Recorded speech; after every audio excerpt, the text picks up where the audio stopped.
to get into the line. Yan. Oh, isa pa, isa pa. Oh, ganda mo. One touch one. This makes the part. Sino nagsabing hindi kaya mag-slay ng girly pop na malaking braso? Ha? Sino nagsabing hindi kaya mag-attract ng babaeng malaking braso? Tingnan nyo. Tayo mga babaeng malalaking braso, hindi naman nagre-reklamo tungkol sa balbas niya. Pero bakit ganyan siya? O, tatanong nyo na naman sa akin kung saan ko na naman nabili to. Nabili ko siya sa... Ang video na to ay... Hindi ka nababagay rito.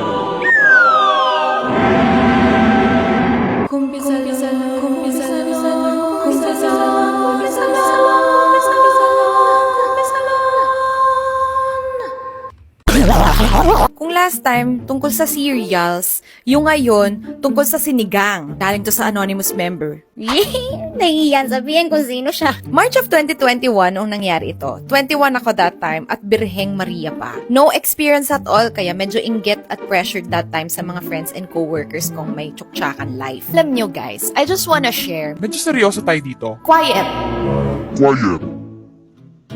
Quiet in class. Boys at the back!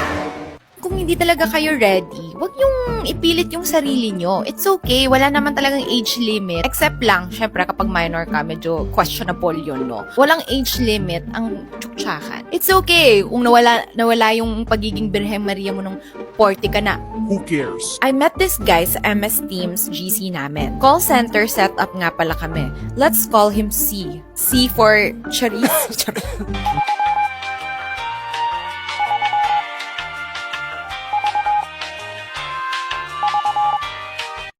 Hindi ako witty today.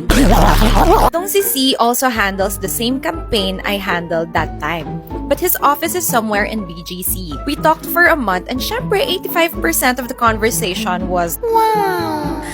Pumapalakpak talaga. Pumapalakpak talagang, noon.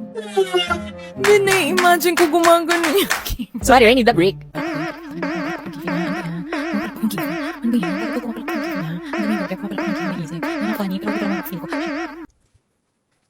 Going back, pumapalakpak talaga ko nun kasi akala ko finally di na ako maiinggit sa mga kaibigan ko. Around April, nag-decide na kaming magkita. I traveled from QC to BGC, naglibot muna kami at kumain saka nag-check-in sa Astro. Hindi ko alam kung matatawa ako nun o kakabahan dahil first time ko makapasok sa motel, naka-neon orange na wig yung receptionist. Kako ay kasi nga, mga spaceship kineme ang motive. Web ha? Parang ang fun nun. Gusto kong matry. Patawagan na yung jowa ko. Joke lang. Joke lang. Ako po ay isang Birheng Maria. Hindi po tayo nag-e-engage sa mga hindi kaaya-ayang mga aktibidades. Mabait po tayo. Ano po? Tayo ay pure chase. Nung nakapasok na kami sa room namin, agad siyang nagtanggal ng mga... Hindi ko alam. It's so hard to filter these kinds of content dito sa TikTok kasi pwede tayong mabanan. Agad siyang nagtanggal ng mga garments tapos gusto niyang ibuko juice ko siya. Take note ha, hindi pa siya nagsha-shower. Diyos ko day. Syempre di na ako nag-inarte kasi talong na yun eh. Binuko juice ko siya at grabe ang traumatic experience ko noon. Ang asim ma! Asim kilig! Naduduwal pa ako nun. Siya naman, sinasagad niya pa ako sa kanya. Akala niya nag-choke kasi malaki. Di niya alam ang asim pala ng alaga niya. Mabuhok pa. Never again. Ever since then, I prefer ng nakashave and malinis. Maraming salamat po sa kumpisal niyo sa akin.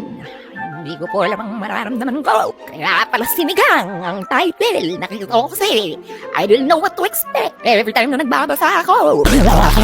Next time po na mag-engage po kayo sa mga aktibidades na hindi po pang bata, ay mag-shower na po kayo. Maghugas po kayo ng ganon, tapos ganon. Wisik-wisik lang kayo ng ganon. Bawal ba mag-wisik-wisik? Pero di ba may mga iba na gusto nilang mga simpa? It's part of the experience. Ngayon po ay inaanyayahan ko po kayo na mag-post sa aking Facebook group. Ang link ay nasa TikTok bio ko ng mga wholesome confessions po. Please po. Please po. Kailangan ko po ng wholesome confessions para naman medyo malinis naman po ang aking konsensya. Parang the more na nangungumpisal kayo sa akin, the more na parang kailangan ko na talaga mangumpisal sa simbahan. Kakasala ako ni. Pero natutuwa naman ako. Tuloy nyo lang. Give me some more. Give me some more.